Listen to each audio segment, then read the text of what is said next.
당장의 주택 정책이 나온 근본적인 이유는 결국 5월과 7월 그 사이에 서울 주택 가격이 급격한 상승을 했다는 거거든요. 네. 초고가 아파트들의 랠리였는데요. 지금 초고가 아파트들이 랠리를 하는 건 맞지만 그 기저에는 일반 아파트 9억 원이 아파트들 가격 역시 강세로 전환한 지역이 서울 안에 많고 그거에 대해서 생각을 해보면은 비아파트 기피 현상으로 아파트 전세 선호가 올라오면서 전세 가격이 이례적으로 셌다고 본 거니까 비아파트는 짓는데 6개월 정도밖에 안 걸리고 그러니까는 정책 8월 8일 내고 연내 적극적으로 매입하겠다인 걸 밝혔으니까 하반기에는 이런 비아파트 공급이 늘어나지 않겠는가 이런 생각으로 낸 것 같습니다. 안녕하세요, 부익남입니다. 요즘에 부동산 시장이 뭐 아주 변동이 많죠. 그래서 또 모셨습니다. 최부심 유튜브 채널도 운영하고 계시고 또 이제는 또 교수님이 되신 최상욱 교수님 모셨습니다. 안녕하세요. 예, 안녕하세요. 최상욱입니다. 네. 제가 또 방금 말씀드렸지만 이제 앞으로 또 9월부터 또 교수님이 되시잖아요. 예, 정말 뭐 분에 차는 그런 기회를 주셔가지고 감사하게 생각하고 있습니다. 9월부터 저는 막 시장 전망은 뭐 하도 틀린다고 하니까 시장 전망을 가리키는 건 아니고요. 그냥 1950년대부터 2020년대까지 부동산 정책의 역사를 가리키는 과목을 개설을 해가지고 그렇게 이제 참여하게 됐습니다. 네. 그래서 이제 명지도에서 이제 9월부터 이제 정책 네. 이런 거에 대한 얘기를 하실 텐데 또 그래서 또 여쭤보겠습니다. 또 마침 또 8월 8일에 부동산 대책이 또 나왔잖아요. 네. 어찌 보면 또 오랜만에 또 약간 대책 모음 중에는 정말 좀 오랜만에 나온 것 같기도 한데 네. 이거에 대해서 좀 여쭤볼게요. 우선은 어떤 내용이 좀 담겨져 있는지 간단하게 한번 말씀해 주시고 이제 가장 주목할 게 뭔지. 일단 88 대책은 그 부동산 공급 대책입니다. 네. 부동산 대책이 통상 수요 대책이랑 공급 대책으로 나눠져서 있는데 이번에는 공급 대책이 나왔고요. 그리고 그 전에도 공급 대책이 없었냐? 그건 아니에요. 그래서 기존에 있었던 주택 공급 대책에 이번에 88에서 추가로 21만 호의 공급을 더하겠다. 네. 이런 내용이 골자이고 그래서 종전에 있는 사업들을 좀 속도를 올리면 네. 21만 호 정도가 또 올라가니까 합산 42만 7천 호를 염두에 둔 그런 공급 정책이 되겠습니다. 근데 일단 88에서 추가된 공급은 뭐가 있냐면은 공급은 결국 구도심과 신도시 두 가지로 나오잖아요. 그래서 신도시 공급은 이번에 그린벨트를 해제를 하고 거기서 신도시를 추가 지정해서 8만 호를 추가로 건설을 하고 그리고 3기 신도시를 공급하겠다는 계획에서 좀 용적률을 올려가지고 2만 호를 더 짓겠다. 네. 이렇게 하면 10만 호가 해결이 되는 거고요. 그리고 구도심은 통상의 경우에는 늘 구도심은 정비사업 활성화가 나오는데 이번에 정비사업에 대해서도 안 나온 건 없지만 그 물량은 따로 이제 빼진 건 아니고요. 이번에 좀 유의미한 규모는 비아파트를 11만 호 플러스 알파를 매입형 임대주택으로 공급하겠다 이런 거거든요. LH가 네. 직접 시공하는 건 아니지만은 민간 비아파트 건설 사업자들이 건설하면은 그거를 사주겠다 이렇게 하고 있습니다. 사실 요즘 PF가 아예 안 되는데요. LH가 매입하겠다고 하는 매입 확약 있는 것만 PF가 되거든요. 금융 이제 파이낸싱이 돼요. 그래서 이거를 11만 호 플러스 알파로 사주겠다고 했고 저는 그 알파 부분에서 좀 충격받았는데 알파는 뭐냐면 11만 호를 매입을 했는데도 빌라 임대차 시장이 안정화가 안 되면은 무제한으로 매입해 버리겠다 이런 내용을 담고 있어가지고 그래서 최초로 비아파트를 아파트보다 더 많이 공급하겠다고 하는 이제 그런 형태의 정책이었다라고 요약할 수가 있을 것 같습니다. 그리고 이게 21만 호고요. 그리고 종전에 있는 21.7만 호는 그거는 다 쪼개져 있는데요. 일단 1기 신도시 올해 노후계획도시법 선도지구 지정하고 그 다음에 이런 거를 조기 착공하겠다. 이 물량이 한 4만 6천 정도 되는 거고요. 그리고 원래 3기 신도시 하겠다고 한 거에서도 또 조기 착공하겠다. 그리고 구도심 정비 사업에 대해서도 정부가 어떤 생각인지는 모르겠지만 정비사업법을 개정해서 사업시행가랑 관리처분인가를 같이 하겠다. 그래서 저는 그게 가능한가?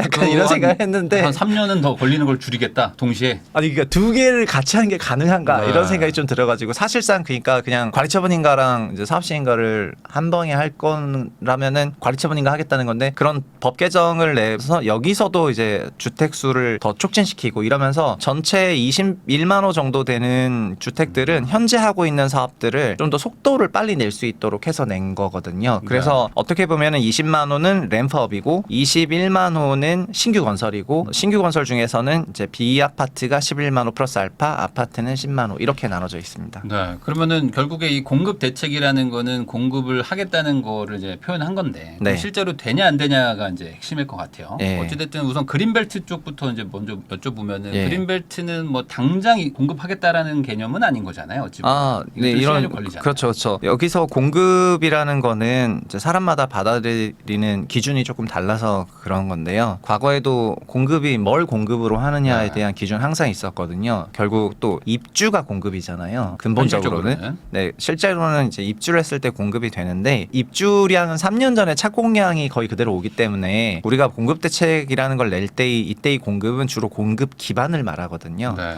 여기서 말하는 공급 기반이라는 거는 신도시인 경우에는 토지나 택지인 것을 의미하고 그리고 제도인 경우에는 정비사업과 관련한 여러 제도와 세제 제도 이런 것들을 기반이라고 하고 있습니다. 그래서 이런 것들을 다 묶어서 공급이라고 하다 보니까 그냥 입주량 차이가 없잖아요. 이러면은 공급 대책이 이제 무의미해지는 것처럼 네. 느껴지는 거지만 그래도 기반을 깔아놔야지 시장의 상황에 맞게 탄력적으로 변하는 거니까 이런 공급 대책이 나온다라고 말씀드리겠고 그래서 지금 그린벨트를 해제하더라도 당장 입주량에 변화가 있는 거는 없습니다. 그러나 시장에는 조금 장기적으로 주택 공급이 안 될 거라는 그런 불안감이 있으니까 그런 거를 잠재우는 차원에서 이제 신도시 공급 대책이 나왔다라고 생각을 하고요. 당장의 주택 정책이 나온 근본적인 이유는 결국 5월과 7월 그 사이에 서울 주택 가격이 급격한 상승을 했다는 거거든요. 네. 그리고 그거는 더 나중에 뭐 더 잘 아시겠지만 쪼개 보면은 초고가 아파트들의 랠리였는데요. 지금 초고가 아파트들이 랠리하는 건 맞지만 그 기저에는 일반 아파트 9억 원의 아파트들 가격 역시 강세로 전환한 지역이 서울 안에 많고 그거에 대해서 생각을 해보면은 비아파트 기피 현상으로 아파트 전세 선호가 올라오면서 전세 가격이 이례적으로 셌다고 본 거니까 비아파트는 짓는데 6개월 정도밖에 안 걸리고 그러니까는 정책 8월 8일 내고 연내 적극적으로 매입하겠다인 걸 밝혔으니까 하반기에는 이런 비아파트 공급이 늘어나지 않겠는가 이런 생각으로 낸 것 같습니다. 그래서 저는 정책 보고 한 연말까지 비아파트발 전세 기피로 전세 강세가 매매가를 끌어올리는 게 올해 연말 정도에 끝날 걸로 생각해 왔었기 때문에 이번 88 대책을 통해 가지고 그게 좀 더 땡겨지거나 아니면 확실하게 그런 효과가 있을 거라고 생각을 하고 있습니다. 사실 뭐 지금도 급하지만 지금 미래 공급 대책을 발표 안 해놓으면은 나중에 또 공급 부족 얘기가 나오니까 미리미리 좀 나중을 위해서 포석을 해놨다 이렇게 보면 될 것 같고 당장은 사실은 이제 비아파트 무제한 매입 네, 그게 핵심인 거잖아요. 맞아요. 당장 비아파트 집값을 그게 정말 큰 이슈입니다. 사실은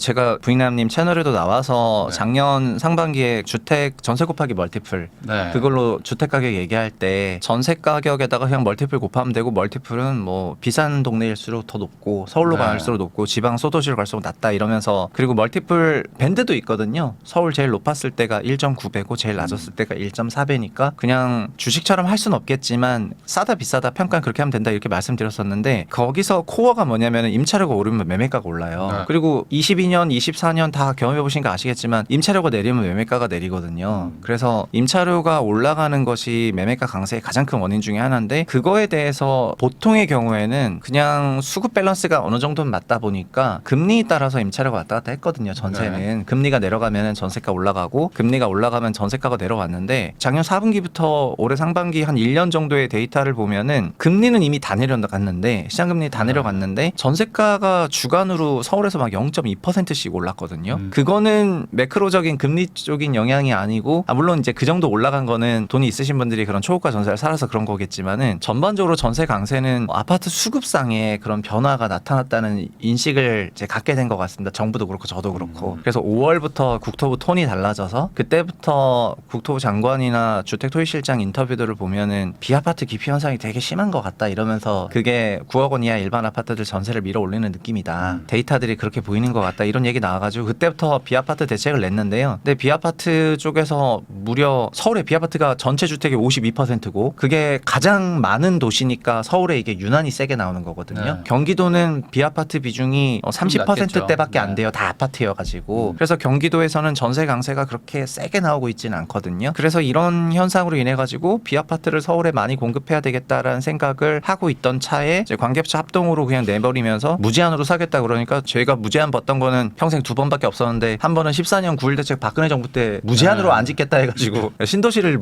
더 이상 영원히 안 짓겠다 이제 이러니까 안 짓겠다 그랬었죠. 네, 그러니까 아까 그럼 공급 기반을 아예 그냥 빵으로 내려버려가지고 이거는 무제한 공급 축소 정책이다. 그렇게 그때 규정을 한번 내리면서 공급발 강세 시장 옵니다. 이제 가자 한번 외쳤던 건데 근데 지금은 무제한 매입이 아파트는 아니긴 하지만 비아파트 무제한 매입을 돌린다는 점에서 저 개인적으로는 그때의 강도처럼 느껴졌다. 그래서 그래서 그게 필요한 정책이 나왔다 그렇게 보고 있습니다.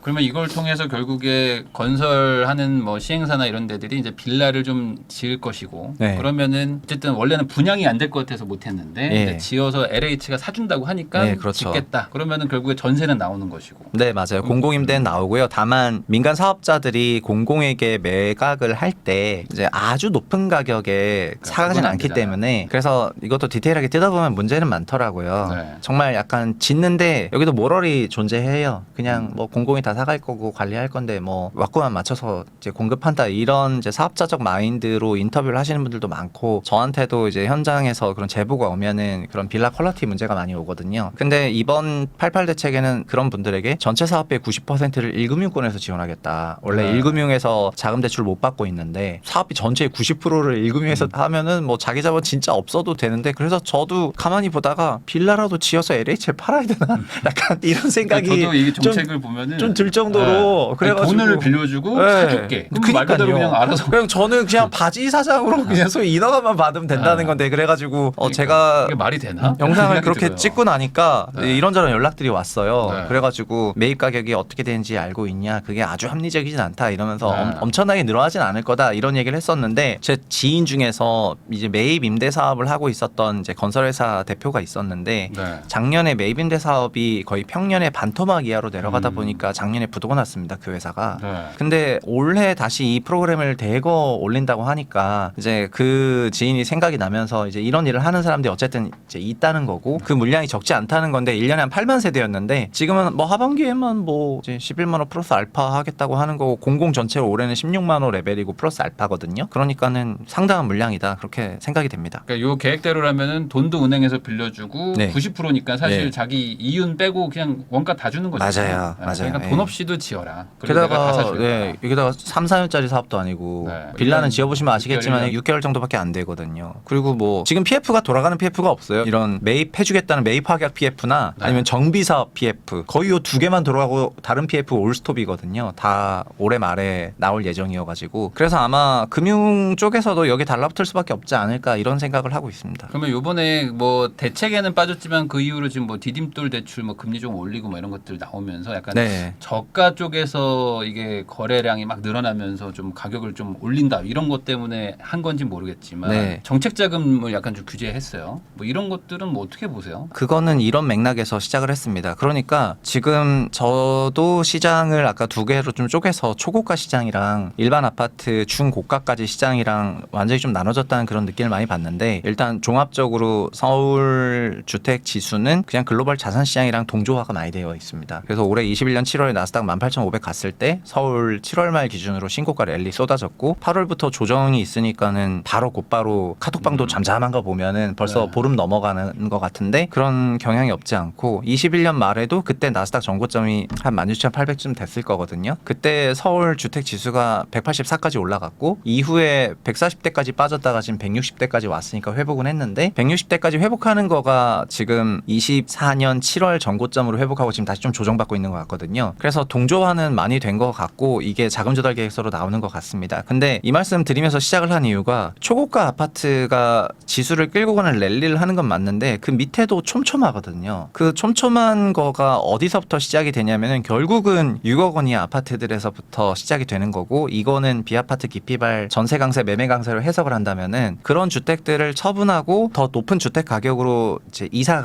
가는 1주택자가 종전주택 처분하고 매수하는 게 지금 현재 전체 거래의 50%가 넘어가고 있습니다. 서울 기준에는. 그래서 한겨레가 국토부에 요청해서 자금 조달 계획서를 다 받았어요. 지난 한 2017년부터 올해 5월까지요. 5월까지 데이터를 통해서 보더라도 그 특징으로 나타났던 건 뭐였냐면은 이제는 종전주택을 처분해서 넘어가는 게 이제 서울 주택 거래의 코어고 그러면서 자연스럽게 종전주택이 처분이 돼야 된다는 겁니다. 근데 종전주택이 처분이 되려면은 일반 아파트들부터 거래가 되면서 그것들을 팔고 위로 올라가는 건데 일반 아파트 거래가 작년부터 잘 됐죠. 그 특례 보금자리론 네. 풀면서 9억 원 이하 아파트들에 대해서는 소득에 제한 없이 무주택이면 전부 신청 가능하다라고 네. 했기 때문에 작년에 대흥행을 했고 올해는 신생아론도 있었지만 신생아론 말고도 그냥 일반 주담대도 적극적으로 금리를 낮추면서 가계대출 쪽을 이제 좀 푸시를 하고 이렇게 좀 금융 유동성이 공급이 됐거든요. 신생아론도 마찬가지고. 그래서 이런 9억 원 이하의 일반 아파트 그룹이 충분히 거래가 될 만한 전세 강세도 나왔고 매매를 하고 싶은데 유동성 프로그램도 2년 연속 나왔고 이러니까 이게 돌아가면서 이런 주택들을 처분하는 과정에서 상급지로 갈아타는 이제 그런 수요가 나오고 이게 지수를 끌고 올라간 거거든요. 네. 그리고 체육관은 그냥 뭐 돈 많은 사람들이 덜컥덜컥 사시는 거 그냥 뭐 딸깍 사시는 것 같아요. 이거 사야지 딸깍. 요즘엔 약간 네. 전액 현금 사는 게 유행인 것 같아요. 보니까 네, 대출 없이. 요즘엔 막 화장품 벤처든 아니면은 네. 뭐 여러 가지에서 자산을 크게 일구신 분이 많아가지고 그래서 그런 맥락으로 보면은 저도 이제 시장을 볼 때 그래서 기저에 있는 그 일반 아파트 시장 유동성이 과잉 공급한 거를 정부가 공급이랑 그다음에 수요 대책을 살짝 섞어서 그러니까 이번 88 대책은 공급 대책이지만 수요를 이쪽에서는 조금 잡아줘야 되겠다 해서 가산금리 더하고 이런 거를 같이 낸 것 같거든요. 그래서 그렇게 해석하고 있습니다. 정부가 못하는 거는 뭐냐면은 초고가 아파트 랠리를 지금 잡을 수 있는 방법은 없는 건데요. 네, 왜냐하면은 뭐 돈 있는 사람이 집 사겠다는데 그걸 막을 수가 없고 초고가 아파트들이 글로벌 자산 시장이랑 동조화됐다면 글로벌 자산 시장에 영향을 미칠 수가 없기 때문에 이걸 막을 수가 없습니다. 근데 그러니까는 최근 서울시에서 에이 그러면 그냥 다 토지거래 허가제로 싹 다 엎어버리자 네. 뭐 이런 생각인 것 같은데 저는 이제 그런 수준의 트로피성 아파트 소위 초하이엔드 아파트를 캐시로 사는 사람들에게는 뭐 토지거래 허가제라는 게 큰 의미가 없다는 생각을 하고 있어가지고 그래서 자산시장과 동조화되고 있는데 이제 나중에 자산시장 얘기할지는 모르겠는데 연말까지 뭐 대선도 있고 뭣도 있고 등등 약간의 변동성이 있으니까 좀 관망세가 나오면서 하이엔드 마켓도 지금 조금 잠잠하지 않나 이런 생각이거든요. 네. 그렇게 보고 있습니다.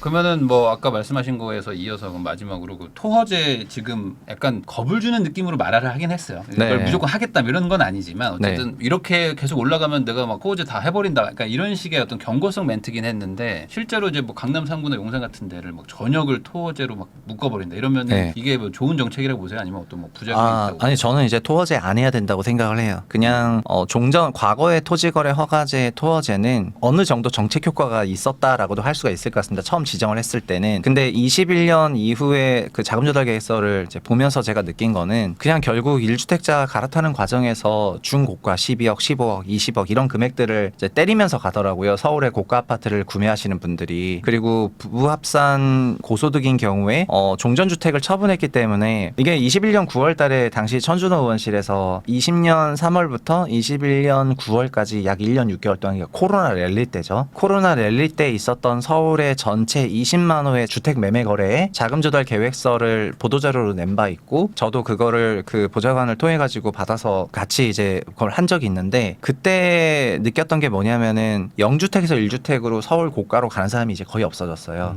거의 없어졌고 네. 왜냐면 너무 비싸졌기 때문에. 그리고 전체 평균 구입 자금이 그 당시에는 8억 원이었고요. 주택당 8억 정도 주택을 구입했고 20만 채니까 160조 원의 돈이 돌았습니다. 1년 반 동안. 근데 그때 보면은 종전주택 처분이 36%. 그러니까 60조 원이 종전주택 처분이더라고요. 네. 그러니까는 그때부터도 이미 갈아타기 장세였다는 거고요. 많은 경우에 영끌했다 하는데 잘 아시겠지만 20년, 21년은 오히려 경기도 강세였지. 서울은 19년 12, 16 대책 땅 때리고 나서 바로 20년 코로나가 터졌기 때문에 서울의 매수 수요가 많이 올라오지 않고 경기도 GTX 중심으로 경기도랑 풍선 효과가 있었거든요. 그래서 2년 동안은 서울의 주택가격 상승률이 다른 지역보다 떨어졌는데 그 기간을 보니까 다 그냥 어느 정도 적당한 실수요 마켓이고 주담대 금액이 11%밖에 안 되는 거예요. 그 160조에서 한 18조 원밖에 안 되더라고요. 종전주택 처분은 60조가 넘는데 그럼 24년 기준으로 그러면 주담대 금액이 많겠냐 종전주택 처분 금액이 많겠냐. 지금 전체 자금조달계획서 한겨레 기사 보시면은 자금조달계획서에 종전주택 처분했다라고 체크하는 사람이 퍼센티지는 거의 53%인가 이러니까 과반을 넘어가고 그 돈은 더 커졌을 것 같단 말입니다. 그러니까 지금은 이제 완전 실수요 마켓이고 이런 상황에서 토어제 잘 안 먹힌다 그렇게 생각을 합니다. 사실 요즘에 이제 집값이 너무 비싸다고 말은 하지만 실제로 그거를 아예 영원에서 돈 모아서 자수성가로 사는 분들보다는 있는 집 팔아가지고 거기에 플러스 알파 얹어가지고 사는 분들이 훨씬 더 많잖아요. 예, 그리고 빵에서 일로 가는 경우는 그냥 30대 코인 부자, 그다음 40대 화장품 벤처 부자, 막 M&A로 팔아가지고 돈 벌고. 그런 아니면 뭐 요즘 BJ 분들 돈 엄청 잘 벌시거든요. 1년에 30억씩 벌고 막 이러시잖아요. 예, 그러니까 소위 신규 SNS 스타들 그런 분들이 이제 돈을 많이 버시니까 이런 분들이 트로피 아파트로 그다음에 그런 분들이 선호하시는 단지들도 좀 있는데 그런데 중심으로 신고가 나오는 건 그런 것 같고. 같고요. 그냥 맞벌이 고소득이 종전주택 팔아서 가는 그런 게 종전주택 정리되면서 가는 거니까 결국은 종전주택을 쿠션치고 쿠션치면은 기저의 거래량이 짱짱해야지 위 거래도 된다는 거고 그래서 작년과 올해 시행했던 여러 프로그램들이 요 일반 아파트 그룹의 유동성을 공급하면서 시장이 살아났던 거 아닌가 이렇게 보고 있습니다. 네, 그러니까 지금은 어쨌든 실수요 장세이고 이게 뭐 당분간 더 이어진다 뭐 이렇게 네. 볼 수 있을 것 같습니다.